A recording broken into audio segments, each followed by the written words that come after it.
Thank you so much for checking out the video. Before we get started, click on that red subscribe button along with the notification bell. That way you know whenever I post a new video. Now, let's get down to business.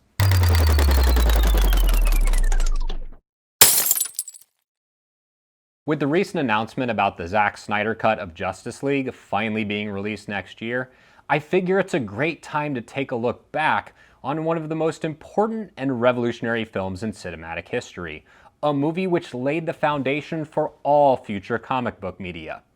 Before the emergence of the MCU and Christopher Nolan's Dark Knight trilogy in the 2000s, superhero movies had something of what you would call a checkered history. Tim Burton's Batman and Batman Returns turned into something else completely when Joel Schumacher took over the franchise.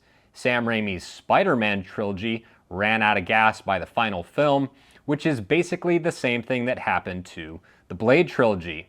The Fantastic Four had a couple of lukewarm movies, plus a really awful reboot a few years back, and we don't really like to talk about Ang Lee's Hulk. The X-Men movies have also been somewhat of a mixed bag. Sadly, nobody has had more of an up and down history than the granddaddy of comic book heroes, Superman himself. There was the Superman film that we're talking about today, and then 3 direct sequels that range from good to straight up awful. Before Henry Cavill took over the role in Man of Steel, our first serious, big blockbuster look at the last son of Krypton came in 1978 with this very movie. The Salkinds, a father and son duo, would produce the film, which was eventually directed by Richard Donner. There was a staggering amount of behind-the-scenes drama involved in bringing this vision to the silver screen, with various writers touching the script, Marlon Brando getting an absolutely absurd amount of money to do very little work, and numerous directors turning down the project. At one point, Brando went into a meeting, sat down with the Salkinds, and suggested that his character, Jor-El, should be a talking green suitcase, which was shot down because that's something that only a crazy person would say. Many big-name directors were also considered, guys like Francis Ford Coppola, William Friedkin, Steven Spielberg, and George Lucas. Those are certainly some influential names. At one point, director Sam Peckinpah took out a weapon during his interview meeting with the Salkinds, so they didn't hire him. The list of actors who were considered for the part of Superman is somehow even more wild. Robert Redford, Burt Reynolds, James Caan, James Brolin, Christopher Walken, Jon Voight, Nick Nolte, Chris Christopherson, the mustache himself, Charles Bronson. At one point, during the entire process, both Neil Diamond and Arnold Schwarzenegger wanted the role. But no. The filmmakers also went through the process of auditioning more than 200 unknown actors for the part. Christopher Reeve was somewhere in there too, but Donner initially felt that he was too skinny. Well, after he absolutely crushed his audition, Reeve stacked on 24 pounds of muscle to prepare himself for the role that would go on to define his entire career. Richard Donner, who was hired because of his work on The Omen, discarded the massively bloated script that had been penned by Mario Puzo. Now, if you're wondering where have I heard that name, who is Mario Puzo, he is the guy who wrote The Godfather. So he wrote The Godfather, which is amazing. A workable script is somewhere in the area of 100 pages, so to say that the 400-page monstrosity that Puzo turned in is a lot would be a huge understatement. Apparently that script had a tone way more akin to what we got with Superman 3, with the entire thing just being totally campy and goofy. Donner, to his credit, said, "F that noise, absolutely not. I'm going to take this movie and create something that's both fun to watch, but treats the characters with genuine respect." Does Superman the movie have funny parts? Yeah, absolutely. But the decision, the very careful decision by Donner to make a movie that an audience can take seriously, proved to be the right call. Superman would go on to become the biggest domestic release of 1978, the second biggest worldwide, and was a massive critical and financial success. So what are my personal thoughts on Superman the movie? I happen to think that this is easily one of the top 2 or 3 superhero movies of all time. and the impact that it had on the entire genre and movies as a whole cannot possibly be understated. It essentially gave all future comic book movies permission to treat their source material with respect. If audiences didn't take Superman seriously, do you really think they would ever take a guy dressed up like a bat seriously? And we would have never gotten anything close to what we have today, with Disney and Marvel and their various franchises basically owning the entire summer blockbuster season. This isn't going to be a deep dive into the plot of the film where I break down all 2.5 hours. What I will do is talk a little about some of the characters and portrayals that make this movie so special. I'm also going to operate under the assumption that you have seen this movie, so prepare for obvious spoilers, because guess what? It's been 42 years. Marlon Brando plays Jor-El, aka Superman's biological father from the planet Krypton. While his screen time is just 15 minutes or so, Brando's presence as what amounts to a narrator is both powerful and moving. The film throws us directly into a trial hearing for 3 evil criminals, and Jor-El's in the process of throwing these clowns out into space and trapping them in a forever purgatory, which is called the Phantom Zone. Jor-El doesn't hesitate to do the right thing here, hearing from the council, pronouncing judgment, and telling us a little something about his willingness to do what's right and necessary, a trait that he would go on to pass on to his only son. A little bit later in the movie, after he's landed on Earth, we're shown a teenage Clark Kent.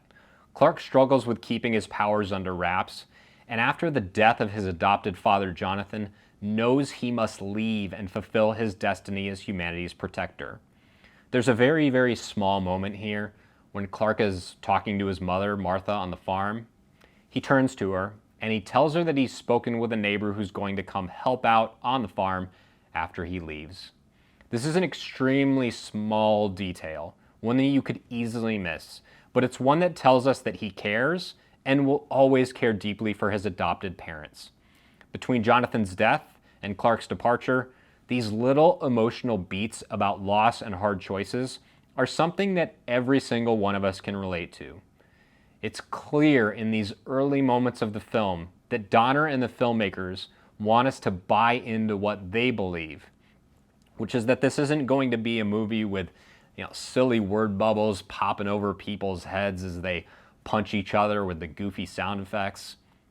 No, this is going to be something that is truly special and that you will remember long after you've left the theater. And of all that, most impressively, Donner takes his sweet time in getting us there, as we only get glimpses of the Superman suit, and Donner doesn't commit to that first big dramatic rescue on top of Daily Planet with the falling helicopter until halfway through the movie. The biggest and most important role of the film should be obvious at this point. Christopher Reeve embodies everything about Superman and his dorky, awkward alter ego Clark Kent. The Juilliard-trained actor moves effortlessly between parts, including multiple scenes where he transitions immediately between Superman, the hero, and Clark Kent, the Daily Planet reporter. One of the most memorable scenes in the movie involves Superman flying with Lois for the first time.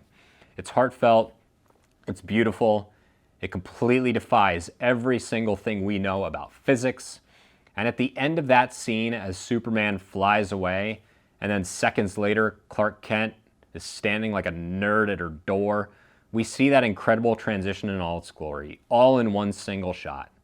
Despite that kinda lame voiceover that accompanies the flying scene, this also gives us a nice glimpse into that inevitable romance that will blossom between the two of them. In some other scenes, Superman interacts with his father's consciousness, that's Jor-El's consciousness, via a set of crystals at the Fortress of Solitude, which, come to think of it, sounds a little nuts, but it's not. Brando's powerful delivery, coupled with Reeve's performance, make for some of the best scenes in the entire movie. Arguably the most important character in Superman's life becomes Lois Lane. Margot Kidder, who we sadly lost in 2018, isn't really the first person I would personally think of casting if I had my way, but that's yet another thing that I adore about this movie. Lois isn't putting up with garbage from anyone. She's honest, she's blunt, she's real, and she's willing to do whatever it takes to get the hottest scoops. To call Lois a damsel in distress would be a disservice. Even if Superman has to save her from certain death twice, yeah, twice, and actual death once. The chemistry between Lois and Clark was so critically important to the filmmakers that the interview scene right before the flying scene on Lois's balcony was used for auditioning the roles of both Lois and Clark.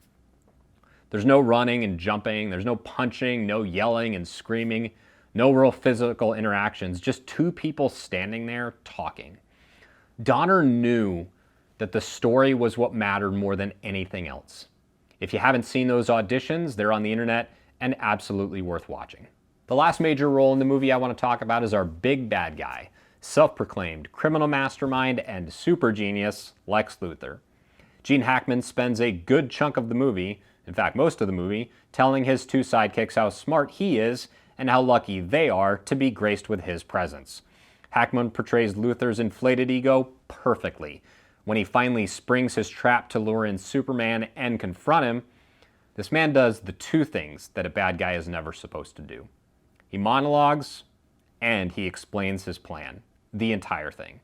Despite doing both of these very, very dumb things, Lex comes extremely close to sinking California into the ocean, and if not for Miss Tessmacher's intervention, would have killed Superman 10 minutes after meeting him.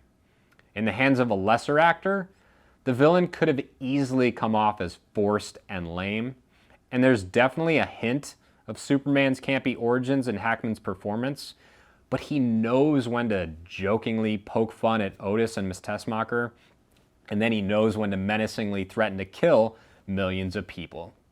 That's a very fine line to walk, and Hackman does it brilliantly. There are several other great actors in this movie that I really don't have a lot of time to dig into.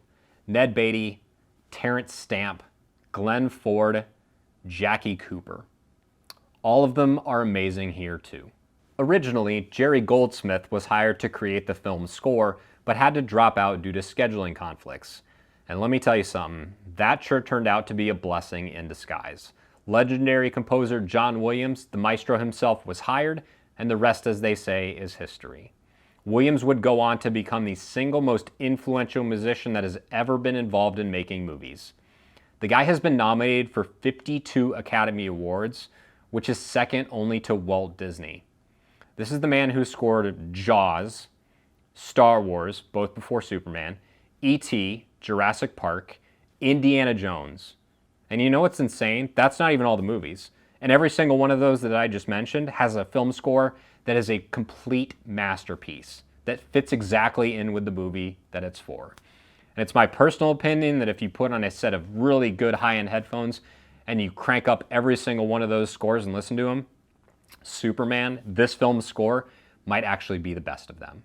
So does Superman have its flaws? Yeah, certainly. The special effects, which were revolutionary at the time, simply don't hold up today. After all, this was released 13 years prior to the quantum leap in CGI that we got with Terminator 2.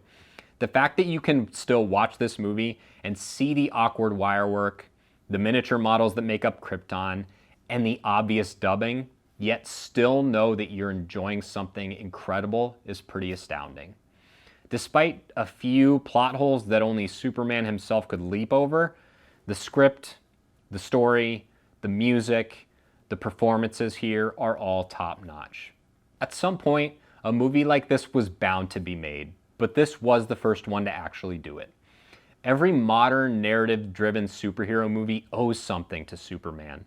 Whether it's Spider-Man 2, Logan, Captain America, the Winter Soldier, none of these films or universes would exist without Superman coming along to pave the way first. Superman is a beautiful, moving, and timeless film that deserves every single ounce of praise it has received. Once again, thank you so much for watching. If you enjoy my content, please click that red button to subscribe to the channel and check out my social media accounts down in the description. You can also like the video, share the video, or let me know what you think of Superman down in the comments below, and I will see you next time.